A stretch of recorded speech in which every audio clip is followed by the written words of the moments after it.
Hello friends, welcome to my YouTube channel S K hifi study. दोस्तों, इस video में हम डिस्काउंट पार्ट 2 देखेंगे, ठीक है ना। और जिस भाई ने मेरा अभी तक चैनल सब्सक्राइब नहीं किया है तो वो प्लीज़ सब्सक्राइब कर ले, जिससे सारी वीडियो आपके पास पहुंच सकें, ठीक है। तो हम आगे चलते हैं, चलो क्वेश्चन करते हैं।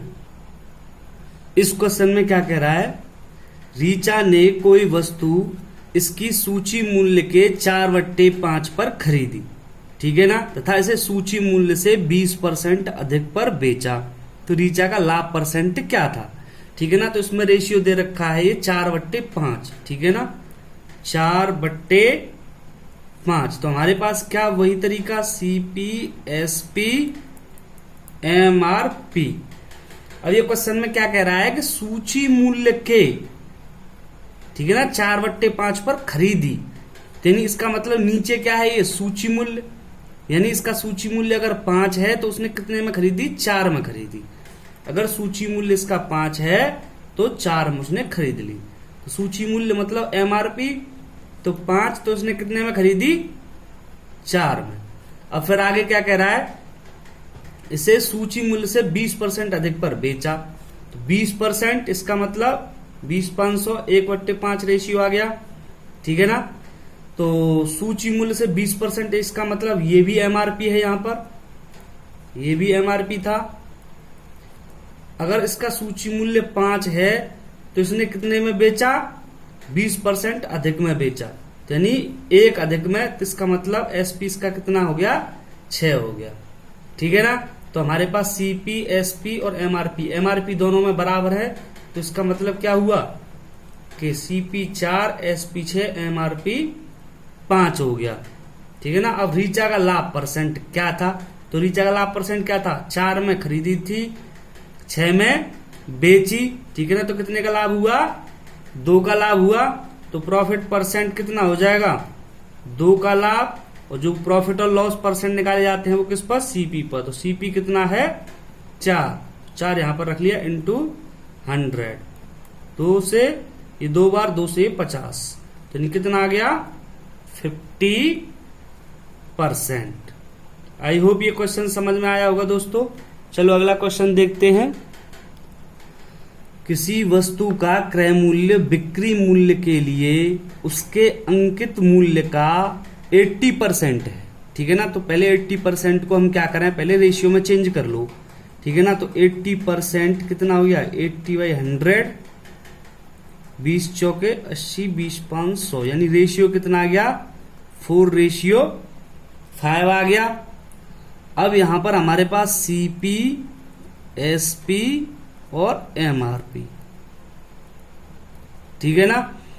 तो यानी क्या कह रहा था ये, क्रय मूल्य बिक्री मूल्य के लिए उसके अंकित मूल्य का 80% है, ठीक है ना। तो अंकित मूल्य का 80% क्या है, क्रय मूल्य। तो यानी ये अगर MRP है, क्योंकि अंकित मूल्य का 80%, तो नीचे MRP अंकित मूल्य, ठीक है ना, और ऊपर क्या है, CP। तो अगर MRP इसका 5 है तो CP इसका कितना है, 4 हो गया, ठीक है ना। फिर वो क्या कह रहा है कि 12% का एक बट्टा देने के उपरांत, तो बट्टा किस पर दिया जाता है, MRP पर दिया जाता है, ठीक है ना। तो यानी इसका 12% अगर इस पर बट्टा देंगे, ठीक है ना, तो 5 इंटू, अब पूरा कोई MRP पूरा अपना 100% है, उस पर 12% का बट्टा दिया, तो इसका मतलब इसका 88%, ठीक है ना। 12 घटा दिए 100 में से, 88% इसका निकाल दिया, तो 88/100 हो गया।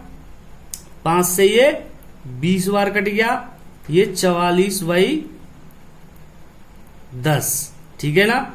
44/10, इसका मतलब क्या हुआ कि ये 4.4 हो गया।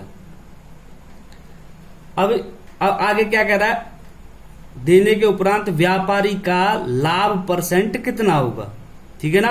तो यानी अब बट्टा देने के बाद ये जो आया, ये SP ही तो आया इसका, ठीक है, नहीं जो पूछ रहा है उसके लिए ही तो SP आ गया ये, यानी CP इसका 4 था और 4.4 में इसने बेचा, ठीक है ना। तो इसको कितना लाभ हुआ, 0.4 का ही लाभ तो हुआ भाई, ठीक है ना। तो इसका प्रॉफिट परसेंट निकाल दें तो कितने का 0.4 का प्रॉफिट हुआ, लाभ हुआ, ठीक है ना। सीपी इसका कितना था 4, तो सीपी पर लाभ होता है 4 इंटू 100, यहां से ये पॉइंट और यहां पर ये 10 ये हट गया, ठीक है ना। 4 से 4 गया तो कितने परसेंट प्रॉफिट आ गया इसका 10%।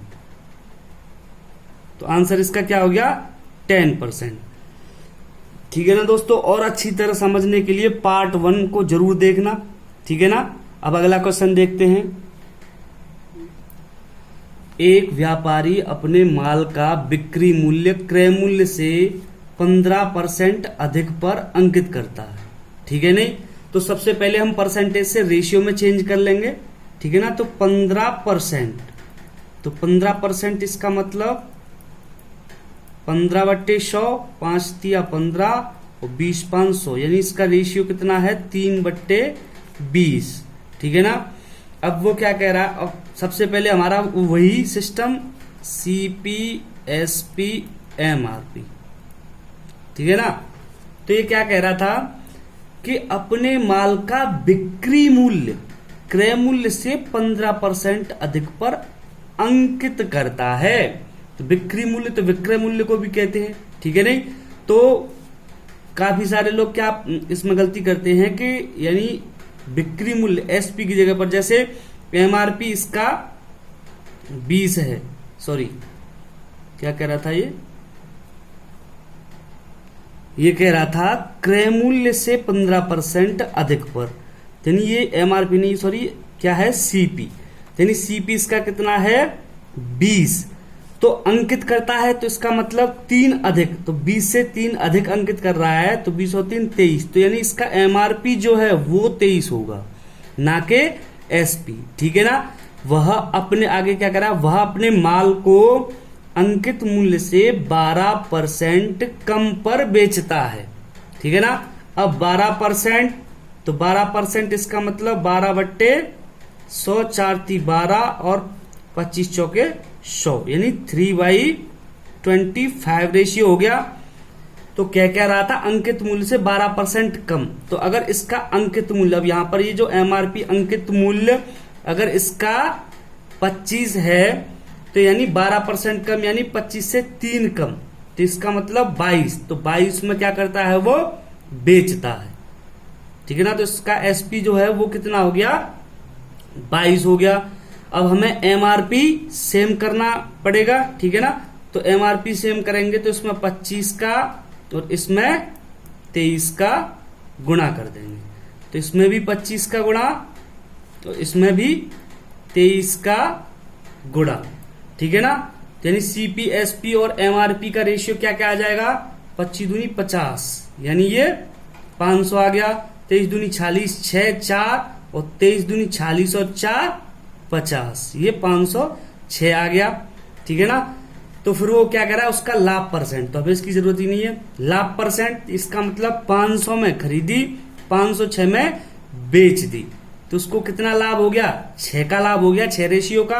तो इसका प्रॉफिट परसेंट कितना हो जाएगा, नहीं लाभ कितना हो रहा है 6 रेशियो का, कितने पर हो रहा है 500 पर, सीपी पर होता है इंटू 100, यानी ये 6/5, या इसको सही बट्टे में भी लिख सकते हैं, 5 एकम 5, 1 सही 1/5% लाभ हो जाएगा, ठीक है ना दोस्तों। चलो अगला क्वेश्चन देखते हैं। दोस्तों सबसे ज्यादा इंपॉर्टेंट होता है क्वेश्चन का कंसेप्ट, ठीक है ना, यानी जो टॉपिक है उसका कंसेप्ट क्लियर होना चाहिए। अब जो क्वेश्चन होते हैं उनमें कोड वर्ड में बात करता है वो, तो क्वेश्चन को ढंग से पढ़ना सबसे ज्यादा इंपॉर्टेंट होता है। अगर आप कोई एग्जाम दे रहे हो तो सबसे पहले जो क्वेश्चन अटेम्प्ट कर रहे हो तो उसको समथिंग 5 से 10 सेकंड तो उसको पढ़ने में देना चाहिए कि वो कह क्या रहा है, ठीक है ना। हमसे मान लो वो क्वेश्चन उस टाइप का आता है, लेकिन अगर उसमें अगर एक भी कोड वर्ड इधर उधर हो जाता है तो क्वेश्चन गलत हो जाता है दोस्तों, फिर क्वेश्चन को दोबारा से करना पड़ता है और उसमें फिर टाइम वेस्टेड होता है, ठीक है ना। सबसे ज्यादा इंपॉर्टेंट होता है क्वेश्चन का कंसेप्ट, तो उसी कंसेप्ट के हिसाब से चलना है, ठीक है ना। अब इस क्वेश्चन को देखते हैं, चलो। अब ये इसमें क्या कह रहा है, रिटर्न एक टेलीविजन सेट उसके अंकित मूल्य पर 20% की छूट पर खरीदा। ठीक है ना। अब भाई अंकित मूल्य पर जो छूट दी जाती है तो अंकित मूल्य में से जो छूट हट जाती है तो वो तो आता है एसपी है, लेकिन इसमें क्या कह रहा है कोड वर्ड में कि खरीदा। ठीक है ना। यानी इसमें जो कह रहा है हमें उसके हिसाब से, यानी क्वेश्चन जो करवा रहा है उसके हिसाब से चल रहा है। ठीक है ना। तो 20%, तो 20% का जो रेशियो होता है वो क्या होता है 1:5 होता है। तो हमारा वही सीपी एसपी एमआरपी। ठीक है ना। तो यानी 20% की छूट पर खरीदा। ठीक है ना, अंकित मूल्य पर। तो यानी ये एमआरपी है। तो अगर एमआरपी इसका 5 है, ठीक है ना, तो 1 कम में खरीदा, तो इसका मतलब 4 में खरीदा। ठीक है ना। तो सीपी के नीचे लिख देंगे। अब इसमें ये गलती मत कर देना कि एसपी के नीचे। ठीक है ना, क्योंकि उसमें वो कह रहा है कि छूट पर खरीदा। ठीक है ना। अब फिर आगे क्या कह रहा है कि इसको 16,800 रुपए में बेचकर 800 रुपए का लाभ अर्जित करता है। ठीक है ना। तो सेट का अंकित मूल्य क्या था। ठीक है ना। अब इसको 16,800 रुपए में वो बेचता है। अब हमारे पास एसपी तो है नहीं, एसपी का रेशियो तो है नहीं, तो उसके बराबर इसको रख दिया जाए। ठीक है ना। लेकिन हमें एक चीज पता होती है कि यानी अब 16,800 रुपए में वो बेच रहा है, तो यानी ये तो इसका एसपी हो गया और ये इसका प्रॉफिट हो गया। अगर एसपी में से अगर प्रॉफिट हटा देंगे तो हमारे पास सीपी आ जाएगा। तो सीपी के रेशियो के बराबर उसको रखकर हम एमआरपी निकाल सकते हैं। ठीक है ना। तो हमें ऐसा ही करना है। तो चलो करते हैं। यानी जो सीपी है वो कैसे निकलेगा, एसपी माइनस प्रॉफिट। तो एसपी कितना है आपका, एसपी है 16,800। 16,800 में से जो प्रॉफिट हो रहा है वो कितने का हो रहा है 800 रुपए का। ठीक है ना। तो ये हटा दिया हमने, तो कितना बचा, यानी जो सीपी है वो कितना आ गया 16,000 ही तो आ गया। ठीक है ना। अब जो सीपी है, सीपी का रेशियो वो 4 है, यानी 4 रेशियो कितने के बराबर है 16,000 के बराबर है। ठीक है ना। तो इससे जो 1 रेशियो है वो कितना निकल के आएगा 4 चौके 16, यानी 1 रेशियो 4,000 निकल के आ गया। और हमें पूछा क्या था कि सेट का अंकित मूल्य क्या है। तो भैया सेट का अंकित मूल्य का जो रेशियो है वो कितना है 5 है। तो 5 रेशियो कितना हो जाएगा, इसमें 1 रेशियो 4,000 का गुणा कर दोगे, 4 पन्ना 20,000। ठीक है नहीं। तो उस सेट का जो एमआरपी है वो आपका कितना निकल के आया दोस्तों 20,000। ठीक है ना। तो ध्यान से वो समझते हुए चलना है। ठीक है ना। तो अगर ये क्वेश्चन अच्छे लगते हैं तो लाइक जरूर करते हुए चलना है। ठीक है ना। अगला क्वेश्चन देखते हैं। अब इस क्वेश्चन में क्या कह रहा है, एक व्यापारी ने एक चीज का मूल्य इस तरह अंकित किया ताकि उसे 25% लाभ मिल सके। तो वो क्या कह रहा है, इस तरह अंकित किया और 25% का लाभ मिल सके। तो सबसे पहले तो 25% जो है उसको हम रेशियो में चेंज कर लेंगे, तो 1/4 हो जाएगा। तो वही सीपी एसपी एमआरपी। ठीक है ना। यानी ये क्या है सीपी। तो सीपी अगर इसका कितना है 4, तो फिर वो क्वेश्चन में क्या कह रहा है कि इस तरह अंकित किया, यानी इसका मतलब 1 अंकित किया। ठीक है ना। तभी तो उसको 25% का लाभ होगा। तो यानी 1 अंकित किया, इसका मतलब उसने एमआरपी को 5 कर दिया। तो सीपी 4 और एमआरपी आपके पास कितना आ गया 5 आ गया। ठीक है ना। फिर आगे क्या कह रहा है, पर लगा दी उसने, पर उसने उस पर 16% की छूट भी दी। ठीक है ना। जब 16% की उसने छूट भी दी, फिर उसके बाद क्या कह रहा है, उसका वास्तविक लाभ कितना होगा। और 16% की छूट, तो इसका मतलब 16% को हम रेशियो में चेंज कर लें, तो इसका रेशियो कितना आ जाएगा, यानी 16, 4 चौके 16 और 25 पंजे 125, तो सॉरी 20,500। ठीक है ना। अबे यार 16/100। ठीक है ना। तो 4 चौके 16 और 25 चौके 100 हो जाएगा, यानी 4:25 हो जाएगा। यानी उसने ये छूट दी है, ठीक है ना। तो छूट किस पर दी जाती है? एमआरपी पर। तो ये इसका कितना, ये क्या हो गया? एमआरपी।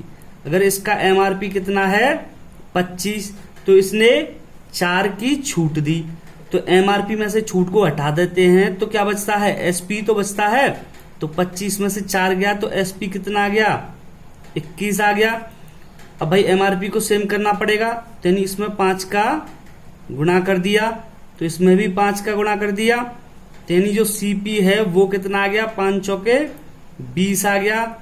एसपी तुम्हारा 21 आ गया और एमआरपी तुम्हारा 25 आ गया, ठीक है ना। तो अब उसे वास्तविक लाभ की बात कर रहा है। तो वास्तविक लाभ कितना हो जाएगा? जब सीपी 20 है और एसपी 21 है तो वास्तविक लाभ यानी 1 का हो गया। और लाभ परसेंट, वास्तविक लाभ परसेंट निकालना है तो प्रॉफिट वास्तविक लाभ परसेंट क्या हो जाएगा? 1 का लाभ कितने पर? 20 पर इंटू 100, ठीक है ना। तो 20/5 100 हो जाएगा, यानी 5% लाभ आ जाएगा। भाई वो क्या कह रहा था कि उसने कहा था कि 25% का लाभ मिल सके, इस तरह अंकित करता है। तो 25% इसका मतलब इसका रेशियो 1/4 हो गया, ठीक है ना। अगर इसका सीपी 4 है तो 1 अगर अधिक अंकित करता है तो एमआरपी 5 हो गया, ठीक है ना। फिर 16% की छूट भी देता है, तो जो छूट दी जाती है वो एमआरपी पर दी जाती है। तो अगर एमआरपी 25 है, 4 की छूट, तो उसका एसपी कितना आ गया? 21 आ गया। यानी ये सीपी एसपी एमआरपी यहां से निकल के आ गए। तो वास्तविक लाभ तो यानी 20 में खरीदा था, 21 में जो एसपी आया है वो बेचा, ठीक है ना, छूट देने के बाद। तो यानी 1 का वास्तविक लाभ हो गया 20 पर इंटू 100 से 5% ये निकल के आ गया। चलो अब अगला क्वेश्चन देखते हैं दोस्तों। एक फुटकर विक्रेता ने एक थोक विक्रेता से प्रति 400 रुपये मूल्य के रेडियो सेट खरीदे। उसने प्रत्येक सेट की कीमत 30% बढ़ा दी, ठीक है ना, और उस पर 8% की छूट दी। उसे कितना लाभ होगा? ठीक है ना। तो उसने कीमत कितनी बढ़ाई? 30%। यानी इसको रेशियो में चेंज कर लें तो 30% यानी 30/100 यानी 3/10 हो जाएगा, ठीक है ना। तो वही हमारा सीपी एसपी एमआरपी, ठीक है ना।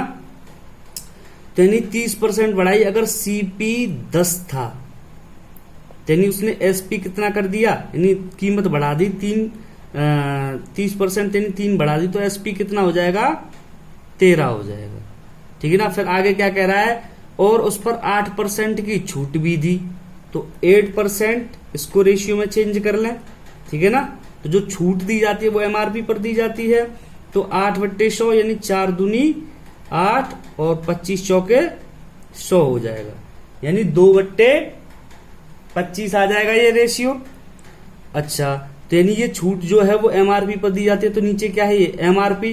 यानी अगर एमआरपी इसका कितना है? 25 है, ठीक है ना। और एमआरपी पर 8% की छूट दी, यानी 2 की छूट दे दी, ठीक है ना। तो इसका जो एसपी है वो कितना हो जाएगा? 2 की छूट यानी 25 में से 2 चला जाएगा तो 23 हो जाएगा, ठीक है ना। तो अब फिर क्या कह रहा है ये? उसे कितना लाभ होगा, ठीक है ना। तो देखो इसमें उसने कीमत बढ़ा दी थी तो उसने एमआरपी निर्धारित किया था। इधर ये एसपी यहां पर नहीं लेंगे, ठीक है ना। तो एमआरपी, ये एमआरपी होगा 13, ठीक है ना। तभी तो उसके बाद 8% की छूट दी है उसने, ठीक है ना। तो ये चीजें ध्यान में रखते हुए चलना है। ये गलतियां जो हैं इनको ही सुधारना है, ठीक है ना। तो इन गलतियों को सुधार लोगे तो आगे क्वेश्चन में कोई प्रॉब्लम नहीं आएगी, क्योंकि ज्यादातर लोग इस तरीके से फंस जाते हैं, ठीक है ना। तो उसको सुधारते हुए चलना है। अब देखो, अब इसमें जो एमआरपी है इसको बराबर करना पड़ेगा। तो इसमें 25 का कर दो, इसमें 13 का कर दो, ठीक है ना। तो इसमें 25 का किया, इसमें 13 का किया, तो यानी ये कितना हो जाएगा? ये 25 यानी ये 250 हो जाएगा। ये कितना हो गया? 13 3 39 9 हासिल के 3 13 दूनी 26 और 3 29 हो जाएगा, ठीक है ना। तो यानी अब उसको कितना फायदा, यानी इसका सीपी 250, ठीक है ना। और जो SP है वो 299 है। तो इसको कितना फायदा हुआ, इसको 49 का फायदा हुआ। तो हमें प्रॉफिट परसेंट निकालना है। जब आंसर परसेंट या रेशियो में पूछता है तो इस ऐसी चीजों की जरूरत नहीं पड़ती, ठीक है ना। अगर वो सीधा लाभ पूछता तो हम इसको इसके बराबर रखकर 1 निकाल कर फिर निकाल देते, लेकिन इसमें परसेंट पूछ रहा है तो इस रेशियो से ही काम चल जाएगा, ठीक है ना। तो 49 का इसको लाभ हो गया। अगर प्रॉफिट परसेंट निकालना है तो 49 का लाभ कितने पर, 250 पर ही तो हुआ, यानी CP पर ही तो लाभ होता है, इंटू 100 हो जाएगा, ये इससे कट जाएगा। 5 दूनी 10, 55 25, 49 दूनी 98/5 हो जाएगा। तो 5 एकम 5, पन्नू अठू 5 नाम 45, और कितना बचा 3/5%, 19 से 3/5% इसको लाभ हो जाएगा। तो आई होप दोस्तों ये क्वेश्चन समझ में आए होंगे। अगले और अच्छे क्वेश्चन मैं अगले पार्ट में लेके आऊंगा, ठीक है ना। तो और इन क्वेश्चनों को और समझने के लिए पार्ट 1 को भी आपको देखना चाहिए, ठीक है ना। तो उससे और अच्छा समझ में आ जाएगा। मैंने प्रॉफिट लॉस और डिस्काउंट ये चल रहा है इसके डाल चुका हूं मैं, ठीक है ना। तो ध्यान से देखते हुए आप आई होप सभी समझ में आ जाएंगे, कोई प्रॉब्लम नहीं आएगी दोस्तों। तो ये क्वेश्चंस अगर अच्छे लगे हैं तो लाइक करना, और प्लीज सभी लोग जो है मेरे चैनल को सब्सक्राइब कर लो, ठीक है ना। और अपने जो दोस्त हैं उन पर शेयर कर दो, ठीक है ना। और ठीक है ना, इस तरीके से आगे चलते हैं फिर और आगे लेके आएंगे। धन्यवाद दोस्तों।